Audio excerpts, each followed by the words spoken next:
ॐ दिवो नु मां बृहतो अन्तरिक्षात् अपां स्तोको अभ्यप्तत्रसेन समिन्द्रियेण पयसाहमग्ने छन्दोभिर्यज्ञः सुकृतां कृतेन। अथर्ववेद 6:124 एक का यह मंत्र है। ये अथर्वा ऋषि का प्राप्ति किया हुआ मंत्र है। छंदिस में त्रिष्टुप है और देवता है दिव्या आपः। तो ये इसका परिचय है मंत्र का। अब आइए, इसका जो शीर्षक है ईश्वर कृपा कब करता है, तो ईश्वर की कृपा दृष्टि हम पर बनी रहे, तो इसके लिए एक प्रार्थना भी करेंगे ईश्वर से और फिर इसका व्याख्यान आरंभ करेंगे।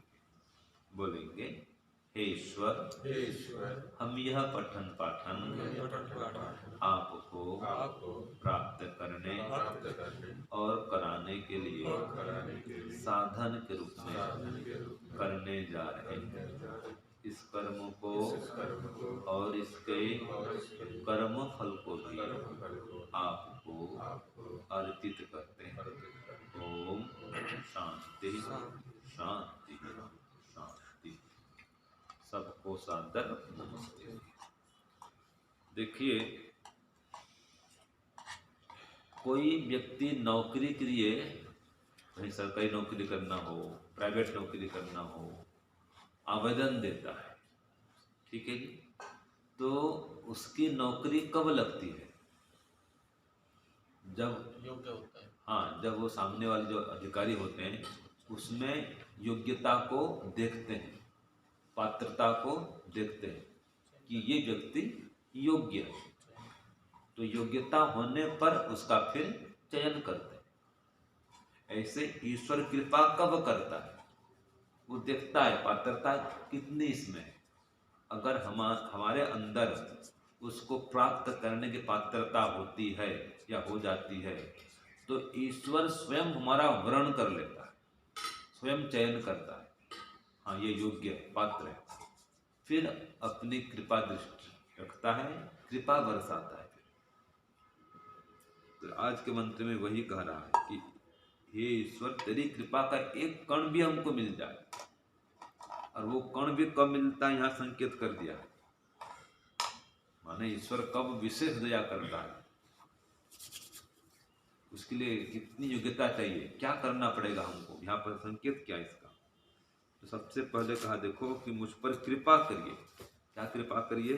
कि दिवह, कि हे ईश्वर, तेरे ज्ञान प्रकाशमय द्युलोक रूपी बृहत अंतरिक्षा नु, अर्थात महान अंतरिक्ष से, अपाम स्टोक, तेरे ज्ञान कर्म शक्ति रूप बलों का, देखो अब ये आ रहा है, एक स्वल्प कण रसेन, अर्थात अपने तृप्तिदायक रस से युक्त करके, माँ अभी मुझ पर गिरा।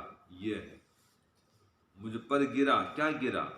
एक तो तृप्तिदायक रस से युक्त जो ज्ञान कर्म का शक्ति रूप जलों का एक कण है, वो गिरा दे, तो तेरा ज्ञान मुझे मिले, तेरा कर्म मुझे मिले, और तृप्तिदायक आनंद का रस मिले।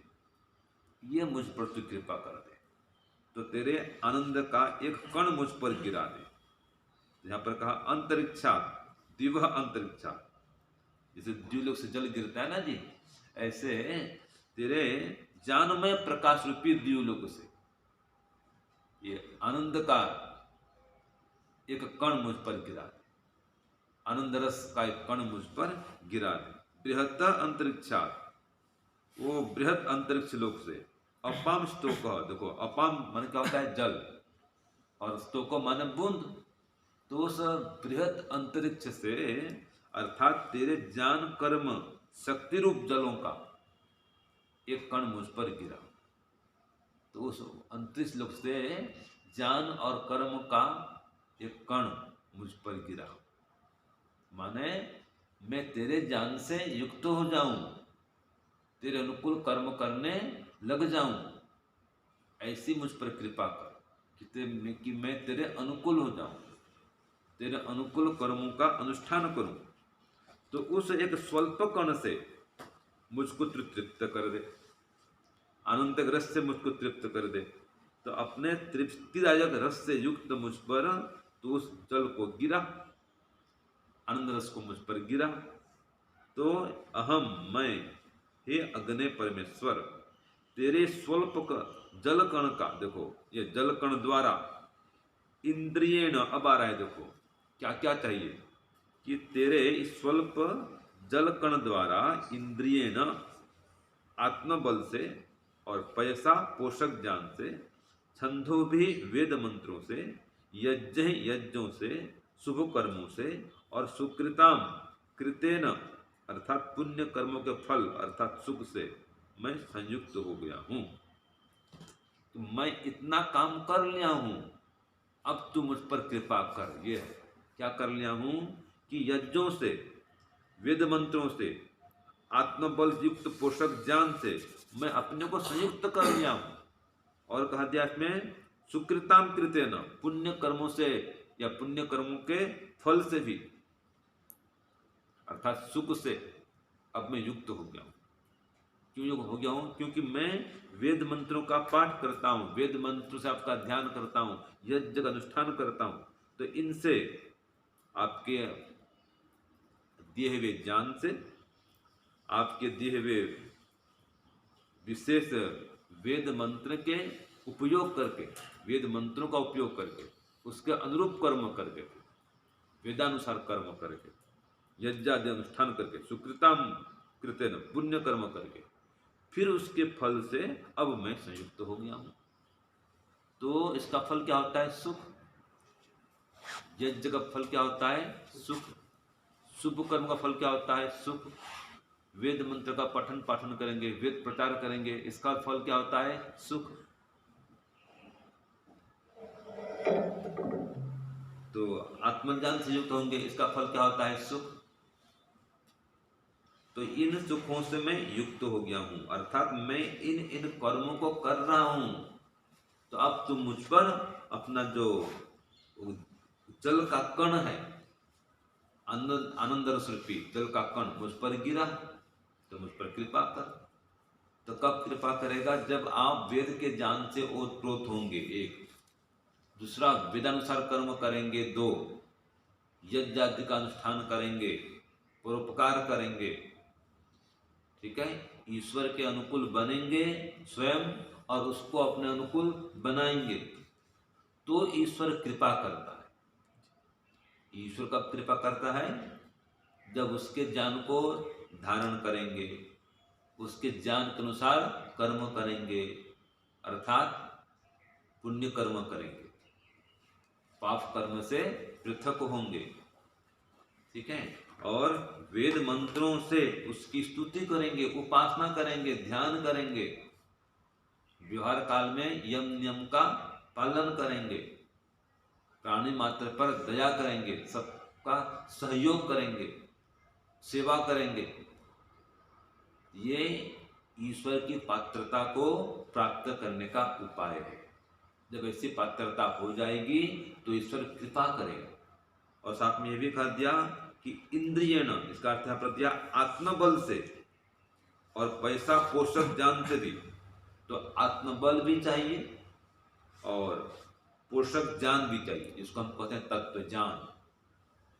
तो जब आपके अंदर आपको पुष्ट करने वाला, आत्मा को पुष्ट करने वाला ज्ञान होगा, वो क्या है? तत्व ज्ञान, जिसको हम कहते हैं विवेक, और साथ में वैराग्य भी। तो जब आपके अंदर विवेक वैराग्य का उदय हो जाएगा, संसार के भोगों से आसक्ति मिट जाएगी, ईश्वर में परम प्रीति, रुचि, भक्ति उत्पन्न हो जाएगी। ईश्वर के अलावा और कहीं पर आपको सुख दिखेगा नहीं, ठीक है, कि मुझे ईश्वर ही चाहिए, मैं ईश्वर को ही प्राप्त कराने के लिए सब काम करूंगा। जब ये भाव आ जाएगा तो परमात्मा कृपा करता है, कोई सांसारिक उद्देश्य नहीं रहेगा। फिर जो भी काम करेंगे ईश्वर की ओर बढ़ने और बढ़ाने के लिए ही करेंगे, पाप काम तो करेंगे ही नहीं, जानबूझ के कम से कम। अनजाने में पाप हो जाए तो उसका फिर प्रायश्चित करेंगे, उसका भी दंड लेंगे। ऐसा नहीं कि पाप हो गया तो हो गया, कोई बात नहीं, ऐसा नहीं। पाप हो गया तो उसको फिर उसका प्रायश्चित करेंगे। तो जानबूझ के पाप करेंगे नहीं, जानबूझ के झूठ छल कपट का प्रयोग करेंगे नहीं, और अनजाने में हो जाए तो उसका निराकरण करने के लिए प्रायश्चित करेंगे, अपने को शुद्ध करेंगे, पवित्र करेंगे, अंतःकरण को निर्मल करेंगे। जैसे बोलते हैं वाणी से, वैसे अंदर में भाव धारण करेंगे। होता क्या है, व्यक्ति बोलता तो कुछ और है और उसके अंदर कुछ होता और है, दिखाता कुछ और है, वैसा अंदर से होता नहीं। ये दुनिया वालों को तो ये चल जाता है, ये स्वरूप आपका, वो समझ नहीं पाएंगे कि आप क्या बोल रहे हैं और कैसे कैसे कर रहे हैं। लेकिन परमात्मा सब समझता है, आपके अंदर कितनी चाहना है विषय भोगों की, सब पता है परमात्मा को। कितनी आसक्ति है, कितना आकर्षण संसार में, भोगों में, ये सब पता है। जब भी आकर्षण समाप्त हो जाएगा, इसका नाम ही वैराग्य है। ठीक है। और देखिए, इसका पता कब चलता है, जब आलंबन सामने आएगा तो पता चलेगा। अभी तो हम ध्यान बैठे हैं गुरुकुल के अंदर, हर रोज ध्यान उपासना कर रहे हैं, तो पता चलेगा नहीं कि आसक्ति मिट्टी है कि नहीं मिट्टी है, आकर्षण है कि समाप्त हो गया है। ये आकर्षण का पता कब चलता है, जब सामने आलंबन आता है। आलंबन आने के बाद भी अगर आप अंदर से शांत हैं, ठीक है, आपके अंदर काम क्रोध विषय भोग की भावना ये प्रकट नहीं हो रही, अंदर से कोई उत्तेजना नहीं आ रही है, तो समझो आप ठीक चल रहे हैं, तो परमात्मा कृपा करता है। धन के प्रति आसक्ति नहीं रही, ठीक है, मान सम्मान मिले तो ठीक, नहीं मिले तो ठीक, पद पैसा प्रतिष्ठा पुत्र पति पत्नी इन सब के ऊपर उड़ गए, इन सबसे परे हो गए और परमात्मा ही प्रिय हो गया। जब तक इनको प्रिय मानते रहेंगे, इनको पैसा है, पद है, प्रतिष्ठा है, पति है, पत्नी है, पुत्र है, पुत्री है, तो जब ये जो प से आरंभ होने वाले पदार्थ हैं, जब तक ये प्रिय रहेंगे तो परमात्मा प्रिय हुआ नहीं। अभी सर्वप्रिय होना चाहिए परमात्मा। भले कोई प्रिय मानते रहो, मना नहीं है, जो गृहस्थी कोई प्रिय तो मानेगा भाई, प्रेम तो करेगा, लेकिन सर्वाधिक प्रेम ईश्वर में होना चाहिए। इनको प्रयोग करता मानो, इनसे भी सुख लो और इनको सुख दो।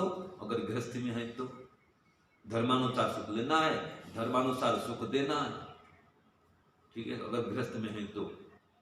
और इस मार्ग में आ गए, श्री मार्ग में आ गए, तो पुत्र पुत्री का सुख छोड़ो भाई, वहां पर पति पत्नी के सुख का संबंध नहीं है, उस सुख से मुख मोड़ना पड़ता है।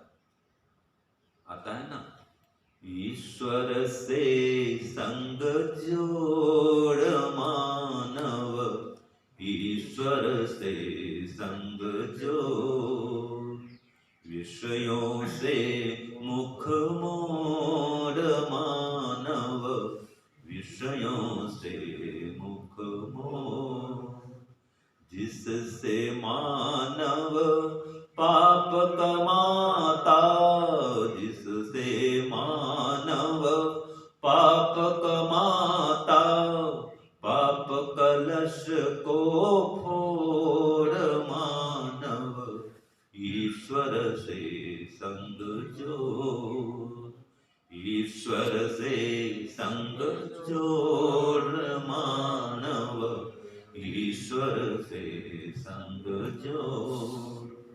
तो ये बात, विषयों से मुख मोड़ मानव, विषयों से मुख मोड़। जब तक विषयों से मुख नहीं मोड़ेंगे, परमात्मा कृपा करने वाला नहीं है। तो इसलिए विवेक चाहिए, वैराग्य चाहिए, तब जाकर के परमात्मा अपने वो द्यूलोक रूपी ज्ञान में प्रकाश का उस वहां से, और ये भी बृहद अंतरिक्ष लोक से भी, अर्थात ज्ञान कर्म शक्ति रूप जल का एक कण आपके ऊपर गिराएगा और आपको तृप्त कर देगा। ये तृप्तिदायक रस से आपको संतुष्ट कर देगा, आनंद रस से आपको एकदम प्रसन्न कर देगा। तो इसके लिए कहा छंदोभी यज्ञ और पैसा, इन सब के माध्यम से आप उसको प्रसन्न करो, उसके अनुकूल चलो। तो छंदो भी वेद मंत्रों से, यज्ञ उत्तम उत्तम यज्ञ कर्म से, और सुकृताम परोपकार कर्म से, पुण्य कर्म से, तत्वज्ञान से आप युक्त हो जाओ। जब इनसे युक्त हो जाओगे तो परमात्मा कृपा करेगा और आपके ऊपर अपना सुख बरसाएगा। वो भी कैसा सुख? तृप्तिदायक सुख। इस सुख से आपको युक्त कर देगा। तो जो व्यक्ति इस प्रकार से परमात्मा के अनुकूल हो जाता है, उसके अनुकूल कर्मों का आचरण करता है, अनुष्ठान करता है, उससे प्रतिकूल नहीं चलता है, उसकी आज्ञा का पालन करता है, उसका स्मरण करते हुए सब काम करता है, ईश्वर को ही प्राप्त कराने का लक्ष्य बनाकर सब काम करता है, ठीक है जी। तो फिर परमात्मा उस पर कृपा करता है और अपने विशेष आनंद रस से उसको तृप्त कर देता है। इसलिए हम संसार के प्रति जो आसक्ति है उसको हटाएं, ईश्वर से प्रेम बढ़ाएं, ईश्वर की भक्ति बढ़ाएं, ईश्वर से प्रीति बढ़ाएं, उसमें रुचि उत्पन्न करें। संसार में जो रुचि बनी हुई है इस रुचि को समाप्त करें, तो परमात्मा कृपा करेगा। जब हम अपने को इस प्रकार पात्र कर लेंगे, पात्रता लाएंगे हमारे अंदर, तो परमात्मा कृपा करता है। और इसके लिए मुख्य बात यह है, अंतःकरण को निर्मल करना। याद रखिए, अगर अंतःकरण निर्मल नहीं है तो परमात्मा की कृपा दृष्टि मिलने वाली नहीं है। अपनी कृपा का एक कण भी और नहीं बरसाए अगर अंतःकरण मलिन है तो अंतःकरण को पवित्र करो, परोपकार के लिए तत्पर हो। आपके द्वारा दूसरों का कितना भला हो सकता है या हो रहा है देखो, आपको कोई नुकसान नहीं होगा, ठीक है। आप किसी की सेवा कर देंगे, सहायता कर देंगे, या आपसे कोई लाभ ले लेगा तो बढ़िया है ना भाई। मुझको पहले बोलते थे हमारे आचार्य जी कि तब तो हमें पढ़ा रहा था तो अध्यापक जी बोलते थे, महाप्रभु जो अध्यापक जी नाम भी बोलते थे और ये भी बोलते थे अध्यापक जी कि आपको नहीं, आपसे लोग लाभ लेंगे। आप बहुत बोल रहे हैं, आपसे लोग लाभ ले लेंगे, ठीक है, आपसे लाभ उठाएंगे। तो मैंने कहा, मन में सोचा अच्छी बात है, जब मुझसे कोई लाभ उठाएगा तो बढ़िया है ना, मेरा जीवन धन्य हो जाएगा। अब मैंने घर द्वार क्यों छोड़ा है? तो उनकी बात फलीभूत हो गई। तो जहाँ जाते हैं हमसे लोग लाभ उठाते हैं, तो हमसे क्या लाभ लेते हैं? हमसे क्या लाभ लेंगे? लोग उपदेश सुनेंगे, कोई ज्ञान प्राप्त करेंगे, कोई सीखेंगे, पढ़ेंगे, जानेंगे, ही तो हमसे लाभ लेंगे। हम कुछ पढ़ाएंगे, जैसे आप लाभ ले रहे हैं तो हम पढ़ा रहे हैं, आप लाभ ले रहे हैं, हम उपदेश कर रहे हैं, हमसे लाभ ले रहे हैं लोग। और हमसे कोई खेती थोड़े कराएगा, कोई मजदूरी थोड़े कराएगा, हमसे क्या लेगा? जान लेगा। इस प्रकार हमसे लाभ लेंगे तो सही बात है, ये लाभ देने के लिए हमने घर छोड़ा है। लोग हमसे ध्यान सीखेंगे, उपदेश सुनेंगे, ही तो हमसे लाभ लेंगे और ले भी रहे हैं। तो जो कथन था आचार्य का हमारा सही हो रहा है, सत्य हो रहा है कि आपसे लोग लाभ लेंगे, बढ़िया है। फिर कहते आप भूल रहे हैं, बढ़िया है। जब तक भोला नहीं होंगे ईश्वर नहीं मिलेगा। याद रखिए, भोले व्यक्ति को ही ईश्वर मिलता है। भोला माने निर्मल, अंदर बाहर से एक रहने वाला। और जब तक छल कपट भरा हुआ है, आप भोले क्या होंगे? तो जब तक अंदर छल कपट भरा हुआ है, काम क्रोध भरा हुआ है, तब तक ईश्वर कृपा नहीं करता है। तो भोला बनना पड़ेगा। भोला माने सच्चा, ईमानदार। ईमानदारी से भक्ति करो उसकी, दिखावटी भक्ति नहीं चाहिए। दिखावटी भक्ति करते रहेंगे, कृपा नहीं करेगा। अंदर से बाहर से एक होकर भक्ति करो, तब परमात्मा कृपा करता है। तो ईश्वर कृपा का करके समझ में आ गया। तो ऐसी पात्रता लाओ तो परमात्मा उस अंतरिक्ष से दिव्यलोक से अपनी कृपा का एक कण बरसा देगा, अपने आनंद से आपको तृप्त कर देगा।